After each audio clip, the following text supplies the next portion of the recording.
General Kelly also said yesterday that he was absolutely stunned by your reaction, knowing from where he sits what the president intended, that he was stunned that you had misinterpreted it, according to him, and that he was stunned. He said he was also stunned that you would have listened in on that call because to him, those calls are sacred.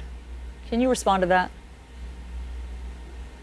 I wasn't listening in. I was in a car where a call was being taken on a speakerphone. I wasn't listening in. Please don't characterize it as that.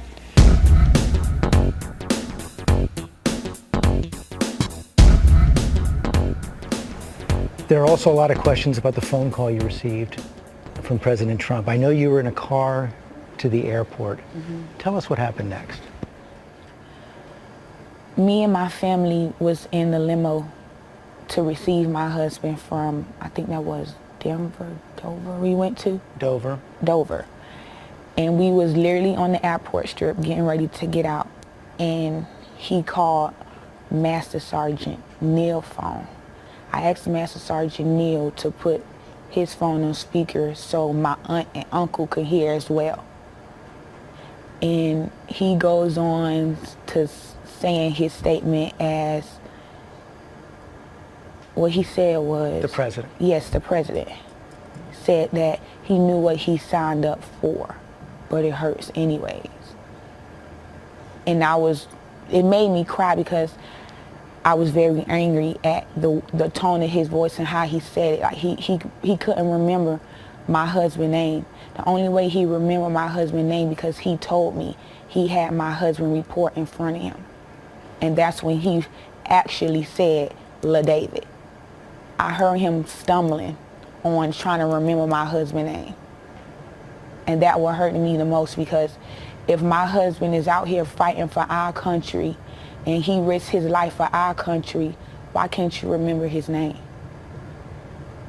And that what made me upset and cry even more, because my husband was an awesome soldier. He did what it take people, other soldiers, like 5 years to do in 3 years. So imagine if my husband was here now. It took my husband 3 years to make E5. It take other soldiers 5 to 6 years just to make an E5. So if he was here now, he would have been on his way to being an E6 or an E7. My husband had high hopes in the military career. What did you say to the president? I didn't say anything. I just listened. But you were upset when you got off the phone. Oh, very, very upset and hurt. Very. It made me cry even worse. Congresswoman Wilson reported that, and you explained she was in the car with you. Yes. She's been close to your family for a long time. Yes, yes. Miss Wilson, my uncle-in-law was Miss Wilson's elementary school principal. And my husband was in her 5,000 role model program. That's why she's well connected with us, because she been in our family since we were little kids. The president said that the Congresswoman was lying about the phone call. Whatever Miss Wilson said was not fabricated. What she said was 100% correct.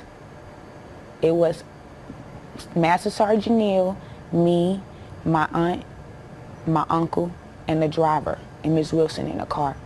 The phone was on speakerphone. Why would we fabricate something like that? Is there anything you'd like to say to the president now? No. I don't have nothing to say to him.